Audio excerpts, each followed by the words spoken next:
A pastor's farewell. Faith and spirituality in death. Chapter 1, A Life of Service. Reverend John woke before sunrise, as he had for the past 40 years. He brewed a pot of coffee and sat sipping it while reading scripture at his desk. This was his cherished morning ritual before heading to the church.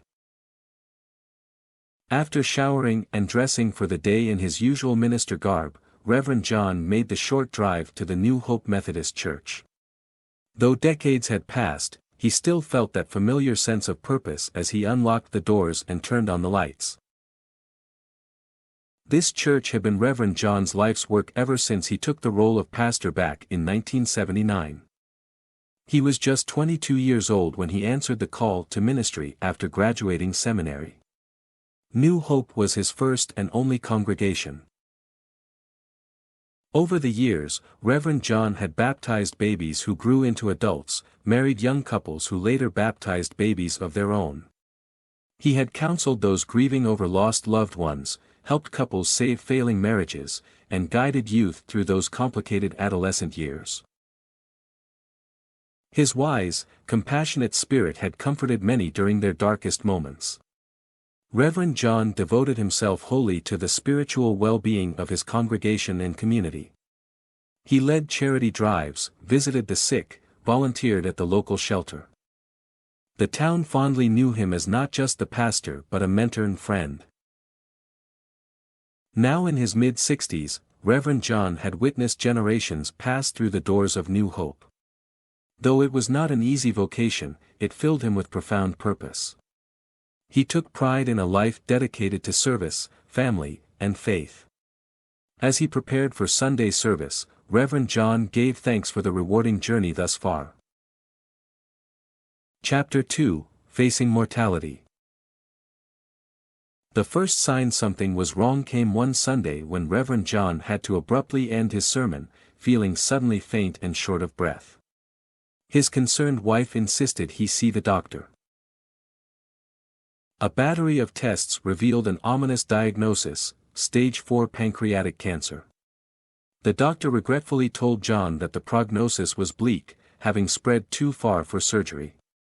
Chemotherapy could perhaps buy some more months, but the cancer was likely terminal at this advanced stage. Reverend John sat stunned, struggling to process the earth-shattering news. Just a few weeks ago, he felt perfectly healthy. How could his life now be ending so abruptly? His decades of service still felt unfinished. There was much work left to be done. Leaning on his strong faith, John prayed for the courage to face his mortality with grace. He found some small comfort envisioning the day his work on earth would be done, and he could pass the torch to someone new.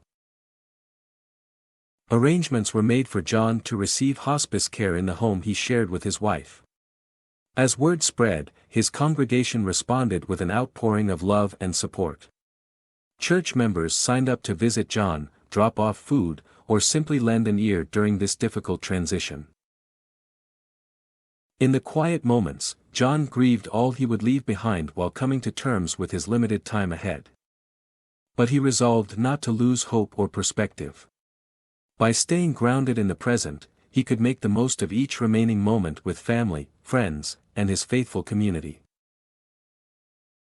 Reverend John settled into hospice care at home, where a steady stream of visitors came and went bringing comfort. His wife Helen rarely left his side, caring for John around the clock. His adult children took turns sitting with their father, keeping his spirits up. Though he was weak, John cherished this special final period with his loved ones. During visits from church members, he reminisced on moments from his 40 years of ministry and the many lives he had touched. John also took time to impart final words of wisdom to his family and congregation on appreciating each day, serving others, and staying strong in faith. He spoke of the peace he felt knowing he would transition to a glorious afterlife free of suffering. At night, Reverend John had remarkably vivid dreams of walking down a country road into his childhood.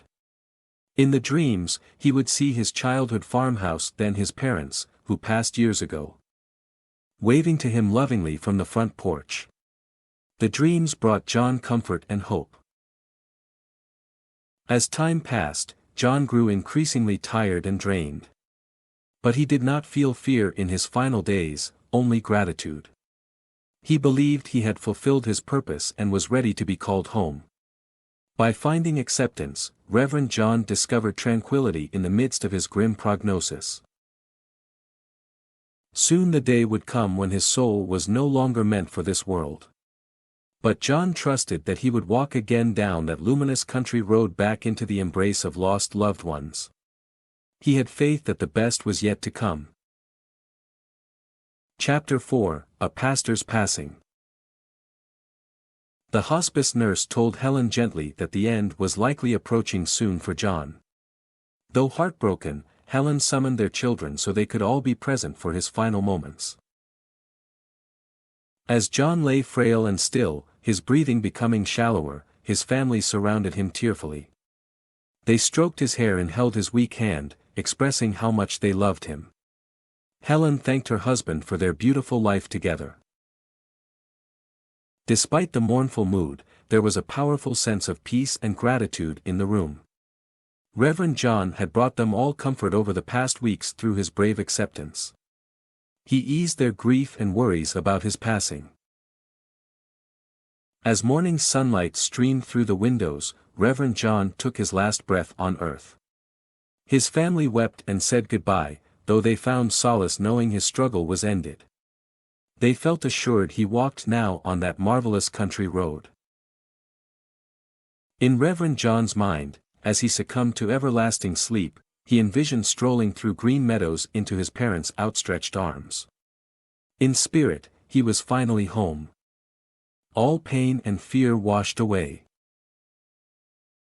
The town came together a few days later to honor their beloved pastor's remarkable legacy. Though deeply mourned, his lifetime of service and compassion would live on through those he touched.